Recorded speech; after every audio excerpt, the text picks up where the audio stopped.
This is the story of a soldier who lost both arms. Scientists decided to equip him with bionic arms worth $1 billion, but the moment the bionic arms were attached, they instantly fused with the soldier's body. As the nerves and blood vessels connected perfectly, the bionic arms came to life. He eagerly picked up a glass marble, and with a slight squeeze, the marble shattered into pieces. Not only did the bionic arms have incredible grip strength, but their sense of touch was also shockingly realistic. The soldier then jokingly asked to touch a woman's hand. Surprisingly, the woman extended her hand without hesitation. Just as the moment felt genuine, the soldier suddenly grabbed the woman's hand tightly.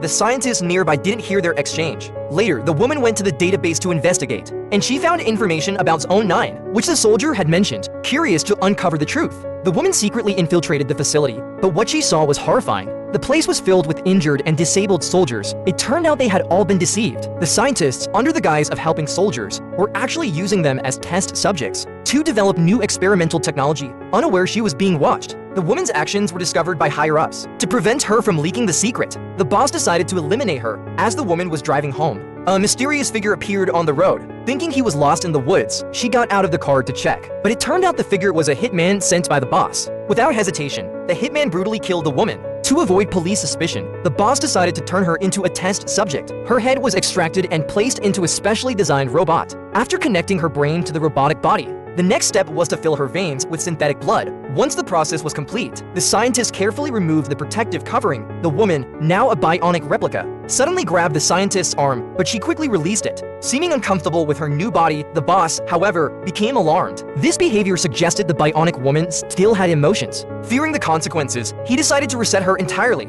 He didn't want a conscious human, he wanted a killing machine. To push her over the edge, he led her into a room where the man who had killed her was imprisoned, unaware of what was about to happen. The killer sat clueless. When the woman saw his face, rage took over instantly. She roared loudly, then approached him without hesitation. The killer panicked, grabbed a knife to fight back, but the woman, now made of titanium, was immune to conventional weapons. With a single move, she subdued the killer completely, seeing him beg for his life. She hesitated to deliver the final blow. This hesitation enraged the boss, who realized she still retained her emotional consciousness. As she continued regaining fragments of her memory, the boss, fearing she'd uncover the truth, decided to program her into a mindless killing machine. He approached the scientist, threatening him by using his daughter as leverage. It turned out the scientist, John, had used the same method to preserve his terminally ill daughter's consciousness. Fearing harm to his daughter, John reluctantly agreed to erase the woman's memories. But after completing the procedure, the boss betrayed John, imprisoning him instead. Meanwhile, news arrived from the boss's men. John hadn't erased the woman's memories at all. John had anticipated the betrayal and left the woman's memories intact, hoping she'd take revenge for him. Despite being attacked by a large number of soldiers,